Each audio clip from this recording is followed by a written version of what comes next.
Welcome to episode 33, Water. There are so many cultural associations, peace, and the idea of a boundary between land formations. We take those associations and then we dive deeper into their magical correspondence and how water can become a magical liminal boundary. It can become something that we use to transform, we use to cleanse, we use to move, we use to submerge, we use to hide and obscure and uncover and explore. And the idea that water is emotion.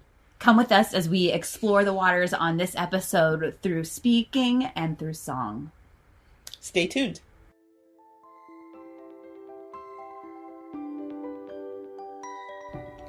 Welcome to the Witchy Wit podcast, where we look at life through a witchy lens. I'm Kimberlyn. I'm Leilani. At Witchy Wit, we explore current events, Ideas, music and books, and experiences in ways that recognize energy and life in everybody and everything. We are both real witches. And we bring two real perspectives through the lens of our different ages, races, and backgrounds. With a healthy skepticism for what we have been told is true, our conversations are raw, candid, and vulnerable. Join us as we cast a spell to uncover what we each know is true in our intuitive, witchy selves. So, welcome to episode 33. Water. Yay. But before we dive into water. Dive in. I couldn't resist. Before we dive into water, let's just kind of catch up about what's going on in our lives today. That sounds great. Okay. Why don't I start? Okay, that sounds good. I'll start because what I want to talk about are the joys of home ownership. I love my house. It's a little cluttered right now. But as an aside, what I was going to check in on was the fact that I don't actually start classes until much later than I thought because of, pandemic. But that's a wonderful boon because it's giving me the opportunity to clear my clutter. So one of my tasks this month is just kind of clearing stuff away. Anyway, so I love my house, though it can be kind of cluttery sometimes. But what I am not enjoying is all the frustrations that come with owning my house. I have a beautiful house, 3 bedrooms, is lovely, lovely, lovely. But then it's an older house. It's built in 1964. And so some of the things, I'm not sure which go around this is, but some of the things are starting to need to be replaced. So my back screen door now just kind of flaps in the wind because the wind caught I leave it propped open so my dog can get in and out, like if it's raining or whatever, and the wind must have caught it and broke the little latchy thing, so that needs to be replaced. And then I learned yesterday that my thermostat doesn't work. so I mean, I don't worry, I have heat, but I basically have to turn the heat on. And then when my house is nice and toasty, turn it off because there is no regulation, nothing, so I am now my own thermostat until I get that fixed. And it's all fine and good, but it's never, you plan for certain things, right? And you get your American Home Shield for your appliances and all of this kind of stuff. But it's these little frustrating things like that just adds a layer of frustration to the joys of home ownership. So anyway, that's my check-in. What about what's going on with you? So I was at home some over the winter break, and I, at the request of a friend that I really value, watched a show called Maid, and I'm currently only not all the way done with it, but it's made as an MAID, like a maid, like a house cleaner. Oh, okay, that's not what I was thinking. Okay, yeah, gotcha. not MADE, but MAID. So I watched it with my partner, and this is why I'm impressed with the show. It's a lot about life in poverty, overcoming or living a life with abuse, and how for women it's an uphill battle. How society, the legal system the banking industry, everything is set against coming out of abusive relationships. And I'm well aware of that because of the work that I do. But my partner, who is a white male, it was really interesting watching the show with him, because I would see him, he'd be like, but is it really that hard to apply for SNAP? I'm like, oh, yes. Like, because, you know, they did like an episode and like they give her a stack of papers and like, fill this out.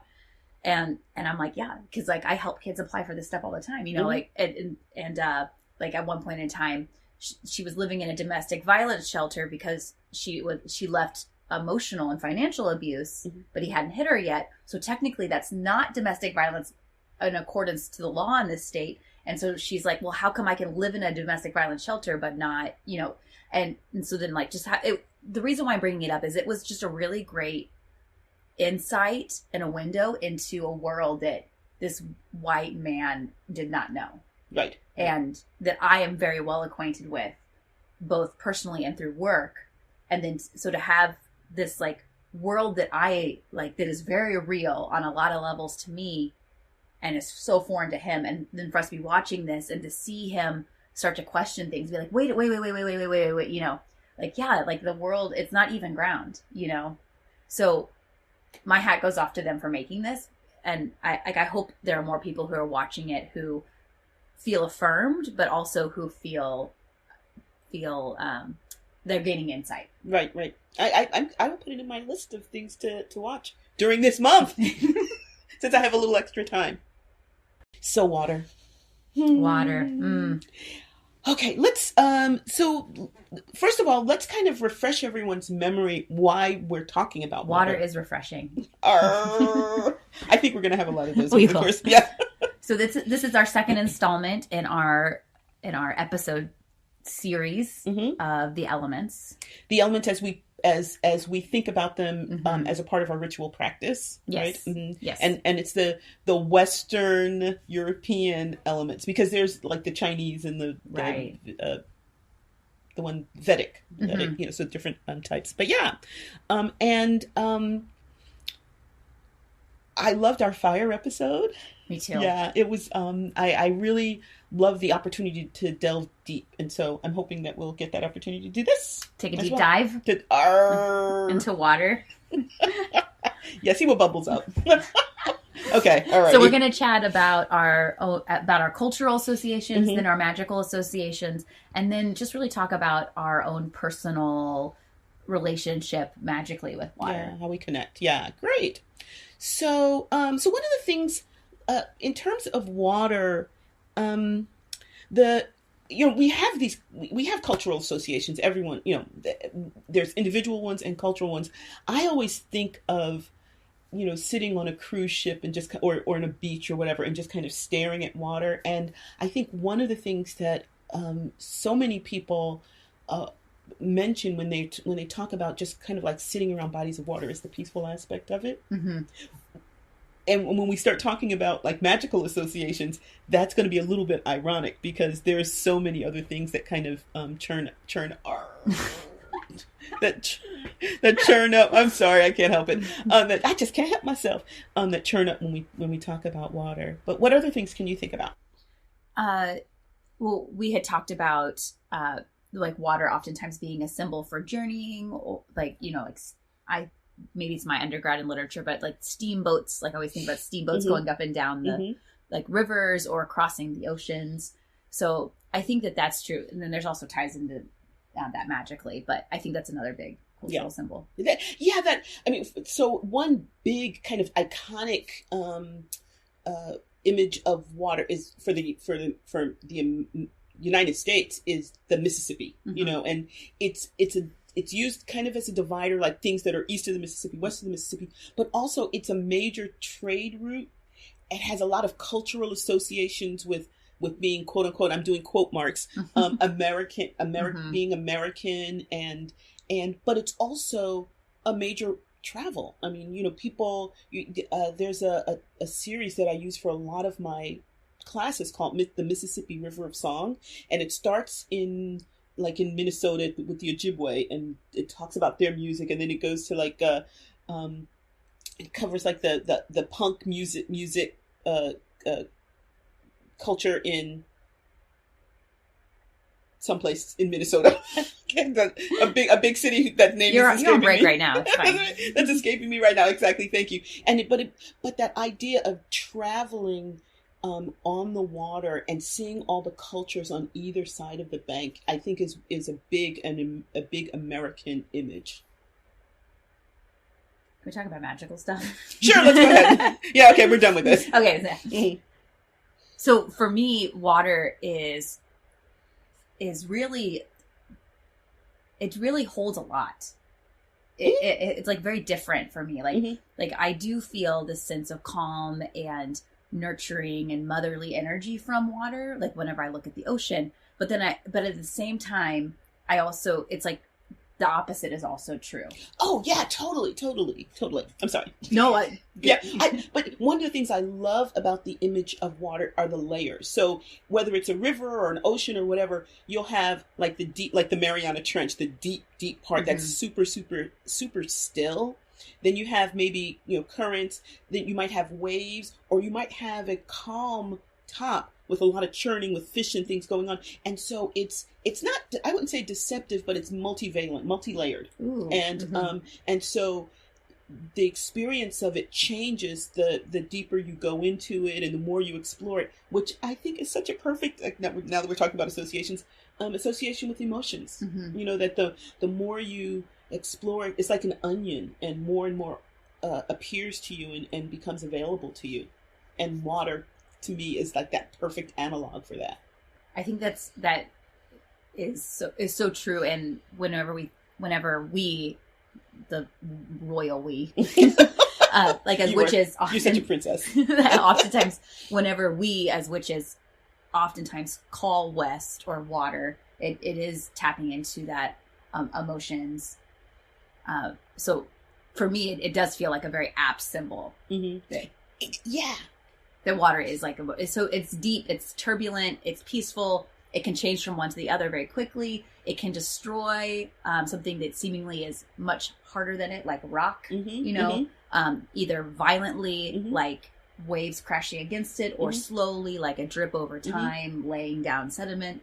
So it really embodies all those things for me. Yeah, when you talk about that, the power of water, like that one, like I think of the Grand Canyon. The idea of a river basically digging, miles down into the water, digging miles down into the earth, and moving the earth and changing it. And so it can be so innocuous looking, right? And you don't realize the power of it until you really think of all of the things that water's done. So we mentioned the river and the canyons, but there's also like the frozen ice, like an iceberg, and the changes that it's made geologically. Just the growth of ice and the increase of ice and the decreasing of ice. How it expands and then it kind of withdraws with climate change.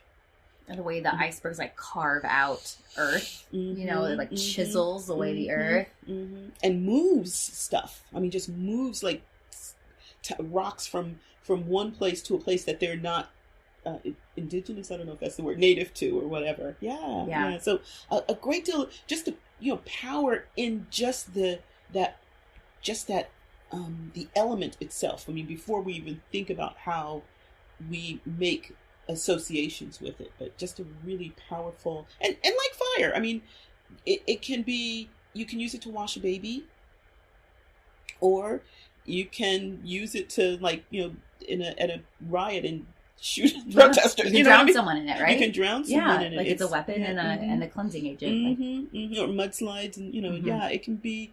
So again, I think the most important thing to recognize is the power, and once you know that, then hopefully you treat it with respect and able to draw upon that power for oneself. I just get excited just listening to us talk about it. I feel like we're like elemental fangirls. Yes, we squee water. Yes, I mean no. Oh, we'll get to that. We will get to that. Maybe. Well, yeah, it's so funny because I have not over the month of December, I found that I was super dehydrated. I was not drinking enough, and I was, grading, and I think what it was, I was drinking a lot of coffee, which pushes it through your body anyway. So one of the things that I'm trying to, I don't call them New Year's resolutions, I call them a new way of loving myself, is to just drink more water. So I need to go get my water. I need to get my water bottle right now, but just to hydrate a little bit more, because it makes, what are we, 92% water? 88% water. I have no clue. Okay, we're a high, it's a high amount, like in the 80s or 90s amount water. And so if you're not allowing that to be itself, then you're keeping your body from doing, like your blood's not flowing the way it should, your heart's not getting the blood, so yeah, it's really important. It's important to our bodies. Sacred water. Sacred water, yes. So let's talk a little bit more about how we use it in our circle. So one aspect of water that I think is really interesting is that this wetness can be moist. You're into moist. Moist. Like the wetness, it really is. It keys into this concept of like creation. Coming from the ocean, the cradle of all creation. Where amoebas emerged and all that stuff. Like, so whenever I look at the ocean, I think of that. I think of like, this is where we come from. Like the ultimate cauldron, like the water in the cauldron where we come from. So that's one association that I think of as really magical with water. So we have like creation, watery, womby, birthy energy, right? We all come from the goddess. Yes. That's a chant, by the way. We'll get to that later. Yeah, we'll get to that later. Sorry. And then also, which I think maybe brings up some interesting connections in our culture around this, like femininity and motherliness, but then also sexuality, which, that's just like a whole other thing. But the moistness around that, and there's actually like a song that we sing in our circle about the earth being wet and welcoming, and so that also makes me think about water in a different way. So it's just, I just love all the aspects of water. I do too. I was like, yay! Yeah. And one of the things you mentioned, like the one of the things that we tend to do a lot in our ritual is make analogs between an external and internal. So when you talk about the creative aspect of water and how we all come from water, several of our rituals we'll use the analog of the ocean, the association of the ocean with maybe the womb, and so the moistness of our bodies, and how we as women can actually like squirt out life, I mean literally squirt out life, right? We can grow it in our bodies, and it grows in a sack of moistness and a sack of water, and our bodies supply it that water, and so it's a wonderful, even though I'm not giving birth myself, but I have the potential. Our bodies have the potential, and it's a miracle. It's a miraculous act, and in which we as women can kind of embody the power of the element, right? And so we often do rituals where we do rebirthings and things like that, and I think that that's a really powerful idea to contemplate. In a magical circle, but just in general. And then I take that back to things like the ocean or rivers. And when we talk about like whenever rivers flood and the rich earth that comes up because the river floods, like so the power of the flooding, and then the environment that then creates so that things can be birthed and that things can live. So I love that too. But it's almost it's uncontrollable, right? I mean, you want the fertility, you want that rich soil. So to get that rich soil, you have to take the chance of being flooded and all of the drama that brings to get that richness, right? And that's a part of what, I mean, you want the power, it's powerful, and you have to accept it. Ugh. Just listening to you talk like that, I'm like, yes.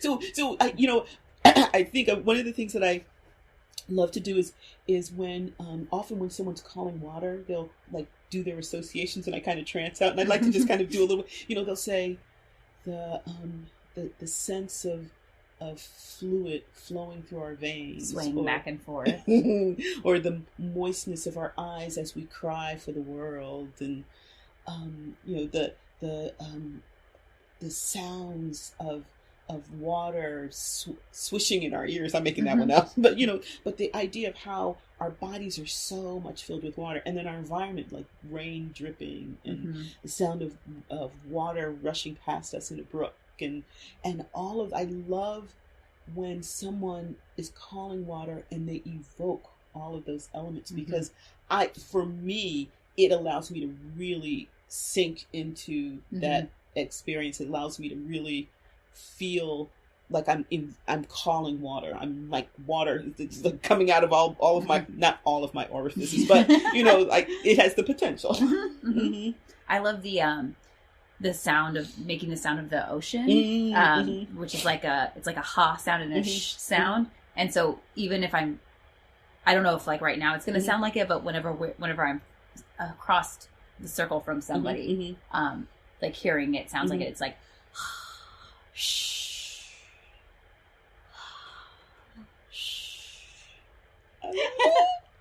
I'm already like swaying. I know. Yeah, we're kind of going watery here, and that idea of going watery, that it. I think you mentioned this with something else, that it's very liminal, right? So you can have water that is your next door neighbor's water, coming from flowing from their backyard, and it hits your water, and it's just one water. It's not them or us. It's like the perfect example of, I don't know if it's unity, but the perfect example of how we're really all just a drop in the ocean. So yeah, we're alluding to a lot of chants and stuff here, but yeah, that I'm a drop, you're a drop, but really, is there any separation between us, right? I do view water as this really liminal thing, and I think it's interesting that nationally we tap into that. Nationally, we use water for borders, and I don't think that that's. I mean, while it is practical, I don't think that that's a coincidence, because whenever I cross water, I feel an energetic change, whether it be like on a bridge across this pond, where like sometimes over the summers we do ritual, or at some of our retreat centers, we've got down to a river, we've rowed across rivers, stepping stones, or when we go in June, in July, they have those fallen trees, and you can walk across the trunks of the trees like a bridge. Yeah. So for me, it's and we've talked about this a lot on other episodes, but for me, when I make the physical is spiritual. Whenever we make we make it literal, like what we're doing on another realm. When I make it literal, that's really powerful for me. So whenever I walk across a bridge, or whenever I step into the water, I feel it, and I can feel the water running against my legs. I can feel like whatever it is, whether it's stones or mud that I'm walking across, or when I'm walking across the water on a bridge, and I can see it around me, and I can hear it flowing. One of my best pictures is from a retreat, and it's you and me. I can't remember what the actual activity was, but we're both like knee deep in water, and we're coming out. Do you know what I'm talking about? Yeah, I think it's my picture of you on my cell phone. Oh, okay. Well, it's a wonderful, because we're in the water. We're part of the water, but and I think a part of it was we were calling women to us, and we were singing, and they come over, and then they come down into the water. It was I think it was morning, and it was misty, and we had little lights that led them to us. Yeah, and so just the calling of the water. I mean, how there is a tradition in, I don't know if it's specifically African American, or if it's just the culture I grew up in, where they say they call it the calling of the waters, and it's I think it's basically calling you back to Africa. But the idea is that the ocean draws us, that we came here over the ocean, and that freedom for us is represented in crossing water. Crossing, so you hear calling in the water or crossing the waters often is a term that's used. Yeah, yeah. It's really powerful because it represents freedom. It represents change, right? And hopefully the change is a good change that comes out of freeing oneself or changing a state for something that's better. Wow. Yeah, yeah. Water's so cool. And we tap it so well. Oh, darn. Okay. How many? There's so many. I don't know, active verbs that we use. They really are. Yeah, I guess water's really important. You think? So what's your astrological sign? I'm a Pisces. I'm a fish. Okay. So here this is a water sign, and I think a lot of it, and it's so funny because I don't know how I perceive you is to me, water is sensibility. Like, remember, we've talked sense and sensibility. Have we talked about that before? So sensibility is water. But to me, I see so much of you as sense, very organized and structured, and kind of the show must go on. So how do you reconcile? Well, I don't expect you to reconcile my perception of you, but that's how I think about you. How do you think about yourself? I think about myself like a river with scaffolding built over it. Oh. I am so I so identify with water. I am emotion driven. I am emotion held hostage. I'm just a powerful current that just like pulls me, and I am 36 years in the making of building systems around me to protect myself from the depths that I can get pulled into, and that I can get lost in, and that I can lose myself. And it's really hard to be successful and productive and a member of our society if I'm just like constantly getting like pulled under. Right. So I have all this scaffolding, like my color coding. Yeah, that's amazing. My organizational systems and my logic that I feel like are these muscles that I have like hyper worked. So you could function. So I can function. So do you allow yourself? So do you function, and then say, okay, this is my Saturday, and I'm just going to just like be watery, or do you give yourself that? I mean, is that important at all? Well, I think it's super important. Do I do it? Probably not. Okay. There are certain spaces where I do. I do just allow.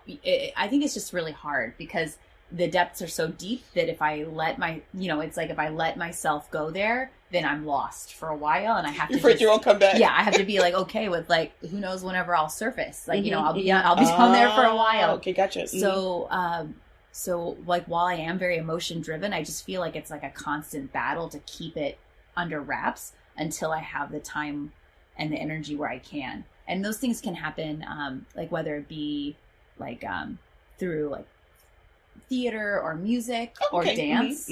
Like I'll lose myself there. And ritual space allows that. But like it's not very often. We need to do like a retreat where we just like wail. Right. During the day we just wail, and then at night we go outside and howl to the moon. Yes. Yes. So it's funny that you say that because I'm actually an air sign. I think Libra's an air sign, and I don't know if this has anything to do with my sign, but for many years I was so focused on kind of functioning, getting through life, et cetera, that I never allowed myself to feel. In fact, I think that for a long time, I thought I just didn't have those emotions because I so repressed them that I just thought I didn't have them, and it was a little, I was kind of regretting the fact that I didn't feel as much as other people felt. And then I started doing work with our circle and other personal development. I realized I had them. I just never paid any attention to them for like 40 years or whatever. And you know, so you can always blame your parents for everything, right? But I just think, I know that my mom was a stiff upper lip type of person, and my dad wasn't. And so I kind of built this thing that my mom was the strong, powerful one and my dad was not. Mm-hmm. And so I wanted to be more like my mom, and she never really showed emotions. And so I kind of prided myself on that, you know, other people, they got sad and they couldn't do their work, and I didn't care. And, you know, I didn't care, but, you know, something would happen to me and I could still go into work and I could still get stuff done. Not realizing what a trap that was. And so once I started doing work and allowing myself to feel emotions, I did get caught in the undertow a couple of times, as you said. And I began to realize, what's the bad thing about that? I mean, like you said, if you have time to really wallow.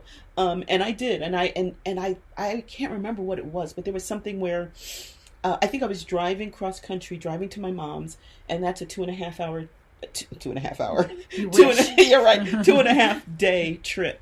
And I didn't listen to any music. I just sat there, and I think there was one part when I was driving through Chattanooga where I was like sobbing for some reason. So I was in rush hour traffic and sobbing and like trying to, and back then I had a standard transmission. So I'm clutching, I'm literally clutching tissue. I'm clutching the car and trying to change gears and maneuver in traffic and sobbing. And it was the most eye-opening experience. I felt so cleansed. I felt so I remember just going into West Virginia, just feeling so clear and just having this like crystalline clarity about myself. It didn't last long, but it was this wonderful feeling, and it came from allowing myself to just be watery, be emotions, and I've tried modified versions of that since, and it's amazing. It's amazing, and there was a lot of water flowing that I have to say, but it was good, really, really super good. I think that's really cool, and it sounds almost ritualistic. This like ritual purging through crying. Yeah. Yes. Totally. I mean, we talk about releasing a lot. We do a lot of rituals where releasing, and that was so I'm literally releasing tears. I'm releasing water. But with those tears are flowing a lot, like a crap ton of repressed emotions. Some good, some bad, but it was just like they were all flowing, and it was a wonderful, wonderful, wonderful, scary, good experience, right? Yeah. I love using water as a method of release, whether it be crying, which I do a lot of, or writing things, or doing something where you put something in the water and then the water takes it away, whether it be down a river or a creek or whatever, down a drain. I remember it was at a retreat where I think we were going to originally go to the river or something, and I can't remember what happened, and we ended up like tearing everything up and throwing it in the toilet. and like doing, like you can't see, but I'm doing like energy fingers. Yeah, energy fingers to the toilet and flushing the toilet because it works. But like let's just point that out there, right? Like it works, right? Yes. Not everybody has access to a river at a moment's notice, so you gotta do that. To me, that's what it means to be a witch. Yeah, that's right. You're like, you utilize the tools that you have at hand. They're all magical. That's right. The toilets are pretty damn magical. It's a big porcelain bowl that takes shit and takes it away, takes it out of your house. That's right.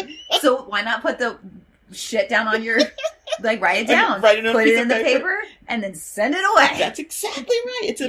I have to utilize that a little bit more. I've forgotten how magical you are. I'm talking to my toilet. So it has that. We can allow ourselves to utilize that power. I love I love that for taking things away, not necessarily like also cleansing, Mm-hmm, but also in a different way of like taking things away, removing things, which I guess it is similar to cleansing, but to me feels really different. I think there's more of an energy, a movement. More of a refining. So cleansing makes it sound like, okay, I was this dirty little pigmeister or whatever. But refining is just essentializing the qualities that you want. And the rest of it, they might have been useful at one point. Like that repression that I had was useful in that I didn't fall apart at work. But I don't need it all the time. And releasing it gives me the opportunity to choose when I want to draw on it. There was this time when I was in college, my undergrad, that a group of us did this like cleansing ritual. We were in Missouri, and there was a creek, and we were on private property that we were kind of camping on ish, and like we did a thing where we all stripped down and then like jumped into the creek. It's like not in like a playful way. That sounds kind of like skinny dipping, fun, playful, but like in a sort of like consecration, sort of commitment, sort of. Like a baptism. Yes, I was really trying to avoid that word, but I'm glad you said it. Like, yeah. Yeah. Which, I mean, where do you think that they got it? Right? Exactly. They weren't the first to come up with this idea of like baptism. Exactly, yeah. But I remember it was really freaking cold because it was winter, and I didn't feel well afterwards. I think the shocking cold it would do that to you. Yeah. But I remember thinking like it was worth it. Like this is the price I pay. Yeah, no, that's that. If you can do something like that, that is such a really literally a visceral. Like you get that feeling, the shock of going into the water, and I don't know how far you go in, but if you can dive in, jump in so that it covers you totally. You can really, when you come back up, it's a baptism. You come up you come out of the water a different person. And I think that taps into, that goes back to, we can't help it. Right. What we were saying about water being this like liminal space. Like it is a way to, like when you go in and you come out. It is a doorway. Oh, right. A portal. Yeah. A portal. Yeah. It also, I was thinking about the concept of the moon and the way that the moon literally moves the water. Like the water, the water is moved by this celestial object that is so far. Yeah. And the moon is pretty special to me as a symbol, magically. So then the fact that it has this tie to this this earthly thing like water, and the way that they are in a dance with each other. Yeah. And your body too. I mean, so just as the moon controls the motion of water on the planet, it controls the motion of like when you're in your cycle. And so, I mean, that dance, the dance with the earth, the dance with the moon, the dance with your body, right? And it's all because of the water that's flowing inside of you. We are literally magical beings. We are so magical, and the world is so magical. And it's I find it so sad that people don't see that as much as they can. I try to remember, especially whenever I'm on my period. I'm like, this is a magical thing. I am magical. God damn it! Instead of just being like, this is such an inconvenience. Yeah, I know. It's hard. Well, see, remember there are groups of women now that have these red tents. Have you heard about that? Yeah. So where they take that experience, and in particular, it's so helpful with young women, when they're just starting out or, in their teens to kind of reframe it so that it's not about, oh, you're cramping or it's inconvenient or you have to be really careful or blah, blah, blah, blah. And it being about, wow, the moon is talking to my body and my body is talking back. I never thought about it like that. I like that. Your body is talking to the moon. I love that. Unfortunately, you still have to go to school and you can't wear white pants or anything like that. But I mean, yeah, that's pretty amazing. That is really awesome. Talking back. Have you ever done any sort of scrying with water? Oh, yes. So, different types. So, one of the things that we do, we often use ritual tools, and one of them is a cauldron. And so so the use of a cauldron for me has a lot of different layers. We'll talk about scrying now, but we'll talk about others as well. And so, just putting having the water in there, and using it you can use it as a focusing element for trancing or meditating, but you can also use it as a divinatory tool, in as much as using the water to show you things that you need to see, or asking it questions and letting it show you the answers. I haven't used it a lot lately, and thank you for reminding me, because I haven't done that. But I have a bowl. I think you may have seen it. It's like blue. It's mosaic, and that a student got for me in Rome. And it's beautiful because it's blue, and you put water in it. And you can still see the stuff there, but then with the lights just right, then it all goes away, and all you see is just the reflection of the light. And I find that that's super, super powerful. And sometimes I just stare at it because I don't have an ocean in front of me. We don't always have an ocean, nearby in San Antonio. Sometimes you got to do what you got to do. Exactly. Toilet, bowl of water. Exactly. What about with you? I love scrying with water. I love putting things into the water, like tea, or and then drinking it, and then like what the leaves look like on the bottom, which kind of brings in a little bit of earth, which I love. I love wax in water, oil in water, just plain water.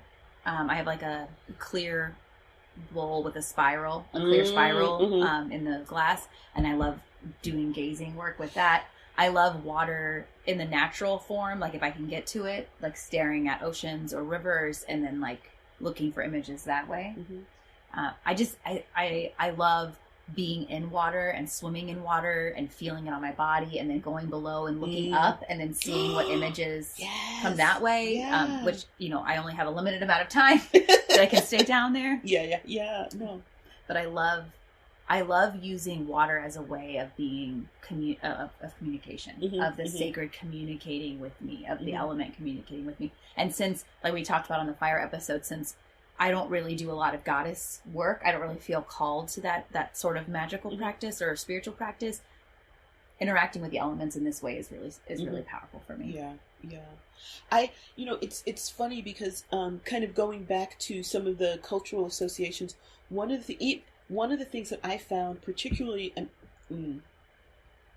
it was the only way I interacted with who I was emotionally, was walking by water.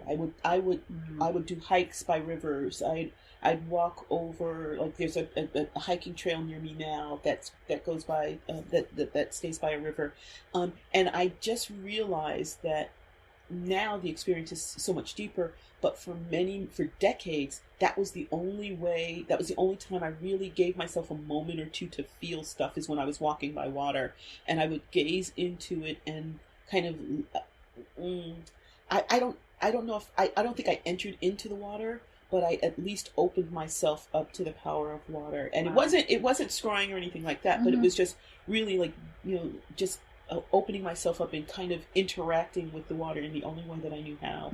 And that was, I think those were the few times that probably kept me sane until I really started to learn how to deal with my emotions. Was because of the power of water and kind of looking into it and allowing myself to see a little bit of myself back. Literally, and, yes, and figuratively, and emotionally and spiritually. For sure. I find that really interesting. I have a book called 60 Hikes Within 60 Miles. And they have they have them for a lot of cities. But the first thing that I did when I got that book is I went through and found all the ones that have water, and those are the ones that I go on because I want to be near water. Yes. In fact, it's so funny because a couple of years ago, every few years I go the church I sing with. We do a 1 week residency in England, and I always get the hiking books. You mentioned the books of hikes for wherever we're going to be, or someplace that I'm going to go immediately after. And it's funny that you said that, because I look for hikes that are near rivers or something like that, or have a lot of bridges and things like that, because that's, to me, I can like I can close myself away from the rest of the world faster when I hear the water, and I'm in, in the woods, but the water helps. The water really allows, the sound of the water allows me to kind of close away the rest of the world. And then of course there's the visuals too. That's awesome. So one of the things we mentioned really briefly, the cauldron. And so we use a lot of ritual tools that deal with water, like the chalice or the cups and things like that. And one of the things I love about the imagery of the cauldron is that well, first of all, so was it last week we were talking about double toil and trouble, or was that is that a couple of weeks? I can't remember. Anyway, that the idea of the witch just stirring the cauldron, and like she could probably be making soup, right? But that whole idea of the power that happens because she's making something in water in her cauldron, and so the cauldron by association has become a magical tool. But it's only because it's holding that liquid and the work that she's doing with that liquid. And so that's a major image for me of power, but also entering in a power, manipulating power because she's stirring, but opening herself up to a power that's not her own. And I think that's that's something that we do in our rituals, whether we specifically acknowledge it or not. My modern take on that is, although I wish I had a cauldron, that I do want a giant cauldron that I can just stir things. I want a cauldron that I can take a bath in. They're really expensive. Yeah, they're very expensive. Someday I would like to own a giant cauldron. Yeah, like Baba Yaga's. Yes. Okay, but until then, a modern equivalent that I kind of feel like I'm tapping into that similar energy is I take glass jugs and I fill them with water, and then I write on the jugs with Sharpie. Like intentions, whatever it is. One time when I was having some health issues, like I was writing. As we're speaking, she's spilling her water all over. Water anoints you. It's perfect for this episode. Oh yeah, it's perfect. Okay, water, we can try to control it, but sometimes we can't. We can definitely. It goes where it wants to go. Sometimes it goes in your mouth. Sometimes not so much. Okay. Alrighty then. Anyway, so I'll take these glass jugs and then I'll write intentions of whatever the magic that I'm wanting to work, and then depending on that magic, I'll either put it out in the sun or I'll put it out in the moon to charge. Ooh. Sometimes I'll put crystals or other things in the water jug. So I like picture this clear glass jug. Maybe there's crystals or stones in it, filled with water, text all over the outside, putting it out under either the sun or the moon, and then I will drink that water after it's been charged as a way of like taking that magical energy in. And something I really love about this is I can put that water in my water bottle, and then I can go to work and be magical at work. Right? It doesn't flag anybody. Anybody's like, Leilani's a weirdo or whatever, I'm just like drinking my water, doing my magical work. Oh my gosh. Okay, I'm doing that tonight. Yes. Well, I've done that with crystals. I have a little crystal bowl and I put crystals in, but I never thought about actually then drinking the water. I will choose my crystals wisely though. Yes. Yeah, for sure. I will not use that hunk of arsenic that I love so much. Maybe not, so wow, but I never thought about that. And it helps me hydrate. Absolutely. Wow. Yeah, that's what you want. Look at that. It's a beautiful thing. Another modern magical equivalent for me is baths and or showers. Wow. Can I just say, so in the era of Zoom, one of the rituals that you did, was it Beltane? It was Beltane. It was Beltane, where we're all home. This is wonderful. This is utilizing the power of Zoom, not just trying to do a regular ritual, but on Zoom. So the ritual was Beltane, and it was all about, what was the intent? Do you remember? It doesn't matter. Anyway, the point of it was that, and if you remember, it does matter, I guess, because it was important. But I just don't want you to stress. Was we were all home and we did our rituals in our bathrooms, and we ran baths, and beforehand, there was a whole group of women got together and made bath sachets for us. Mm-hmm. And then because it's the era of COVID, we would drive up and they kind of like toss it in the driver's window. And, like a drive up, a curbside delivery of our bath sachets. And we took them home. And then during the ritual, we actually, I guess, did we turn off our cameras? We did turn off our cameras. Okay. Well, the tech witch made sure all the cameras were turned off. Okay, that someone didn't forget. Right. And we turned off our cameras and we actually took a bath as a part of the ritual. It was phenomenal. One of the women said, separate but together. Yes. Yes. Yeah. Yes. And again, we're all in water. We're not all in the same water, but we're all in water at the same time. And that is magical in that we kind of allude to the power of water to unite us, right? Mm-hmm. Oh, it was beautiful. It was beautiful. Why am I talking about this? Water and ritual. Water and ritual. Okay. Yeah. But I just love the idea of the bath. I mean, I can't remember exactly how people were using it. I wasn't necessarily using it as cleansing. Mm-hmm. I was using it as absorbing the power. I put a lot of, so we had the bath sachets and then I had intentions on pieces of paper that I just let float like I love that. I made like little petals and had that floating. It was a bitch to when I that is a bitch. I put a little screen over the drain when I but all the paper kept getting clogging up the little screen over it. So, but it was wonderful because I was absorbing all of those ideas and emotions and affirmations. I'm really proud of that. It was a It was. I mean, you're so good at allowing us to be where we are. I mean, literally be where we are, but in general, you do stuff where people can come at it from a lot of different levels of experience and knowledge and appreciation, and still do the ritual, do the thing, right? Right. Still do the thing and still get a lot out of it. I'm assuming everyone got a lot out of the thing. I hope so. Mm-hmm. I do love what you said, though, about water uniting us, being that experience where we're all submerged in the water. And I think that using water and ritual can do that, like whether people bring water from wherever they are and then you bring that water together. Waters of the world. Waters of the world, yeah. And like one time we did that where women all brought water and then we put the water in a central container and then we actually worked with Ishel. And one of the things that I love about her, she's a Mayan goddess of fertility and the moon and death, which I think all go together so wonderfully. Yes, indeed. Especially when we're talking about water.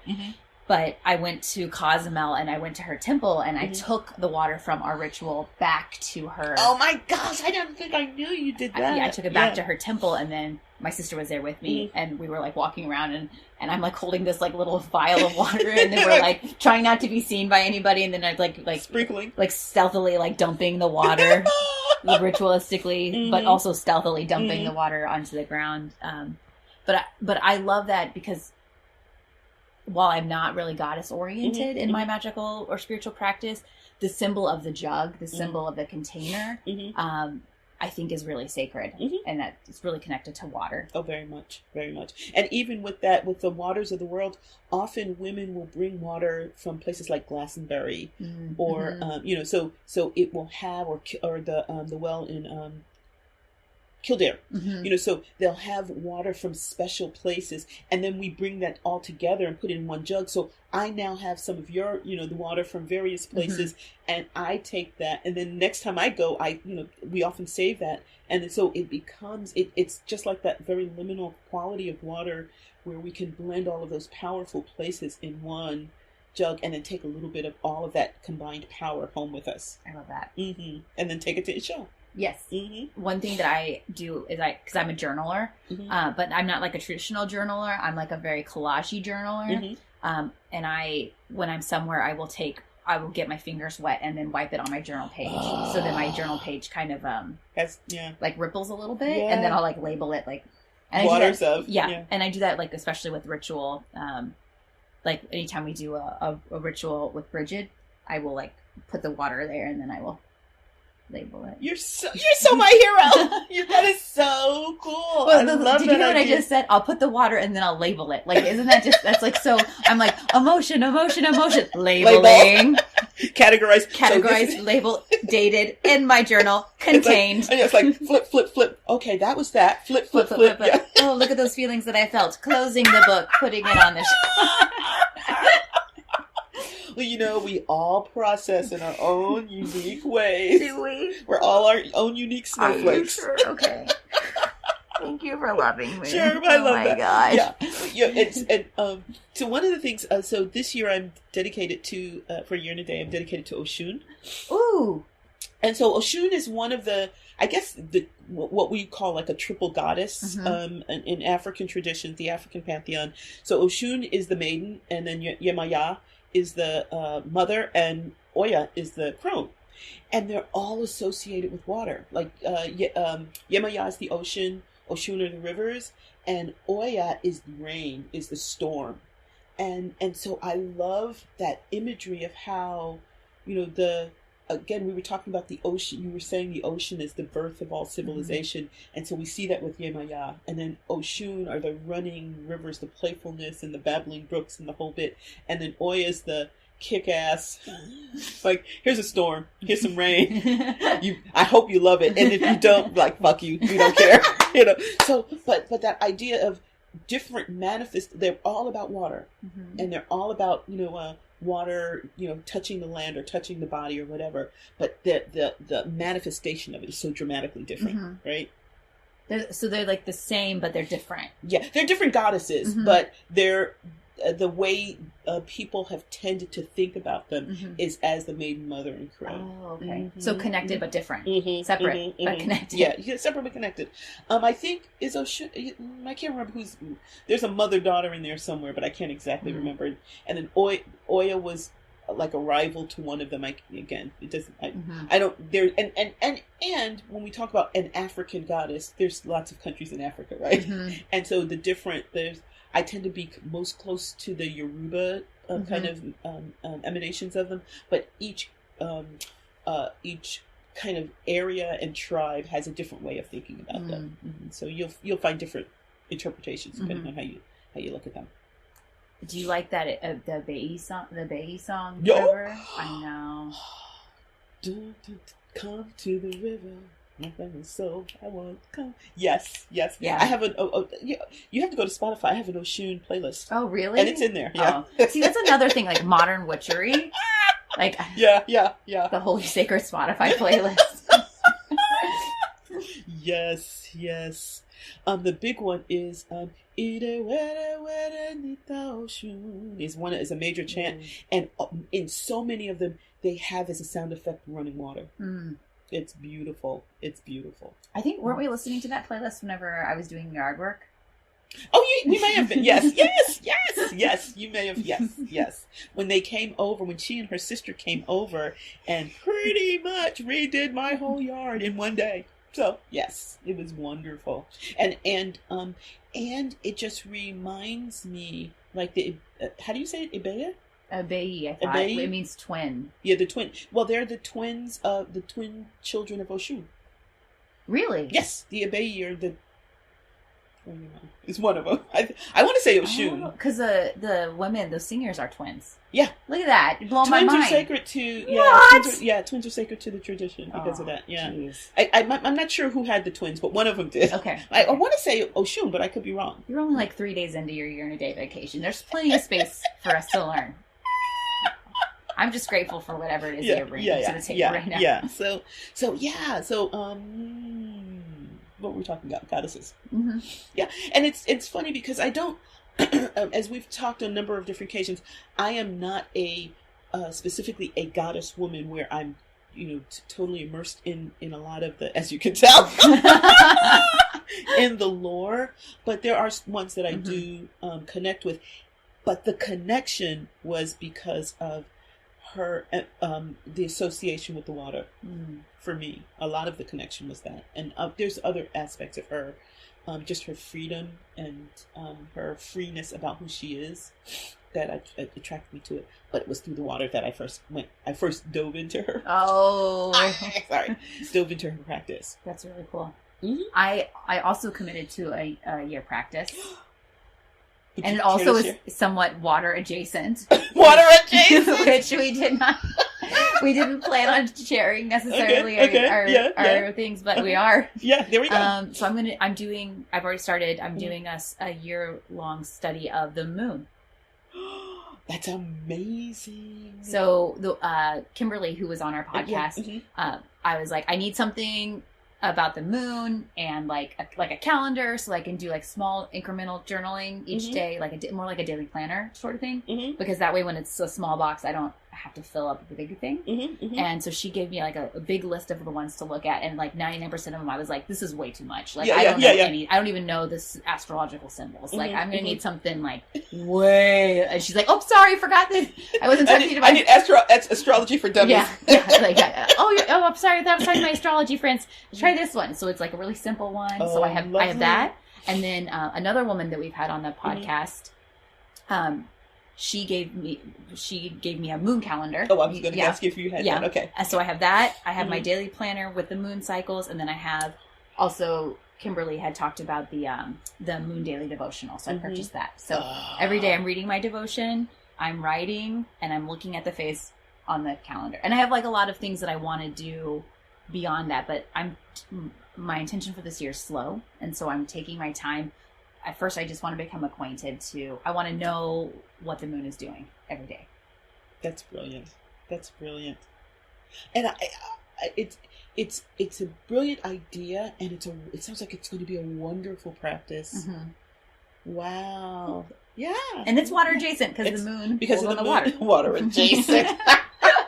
No, it's true. I mean, and well, it's so funny because when I was in Provincetown back in the summer with my family reunion, because we were doing a couple of things on the beach, we were looking at the tides, you know, and I kept, I just assumed it was like super, okay, it's every 12 hours or whatever, and it's not. And I was talking to this guy about this, and he was saying, well, it's the moon. You can't just put the moon on a calendar. I mean, not a calendar, put the moon on a schedule. I mean, you can kind of figure it out and chart it, but it's it's the moon. And so you were talking about the water adjacent, but it's that power is just, I think it's really, really apparent because of the water, but it's nice that you're being able to chart it in other ways as well.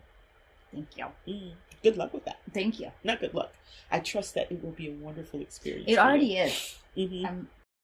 Instead of a poem, we're going to sing, since it was such a hit when we did it for our Yule.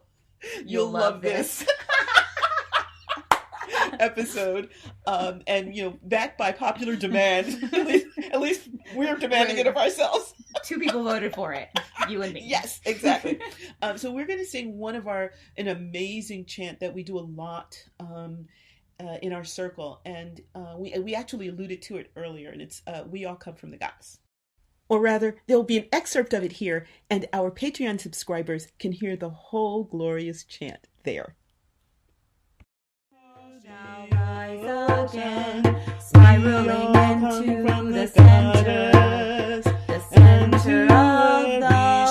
wheel, like a spiraling into the center of the wheel. We are the weavers, we are the woven ones, we are the dreamers, we are the dreamers, we are the weavers, we are the woven ones, we are the dreamers, we are the dreamers.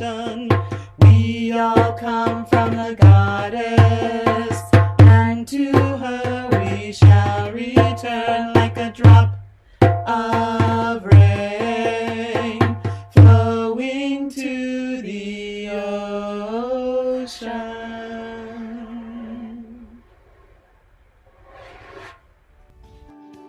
We hope you have enjoyed the magic that has unfolded here at Witchy Wit. It would be great if you would help make Witchy Wit possible and get access to exclusive content by donating on Patreon.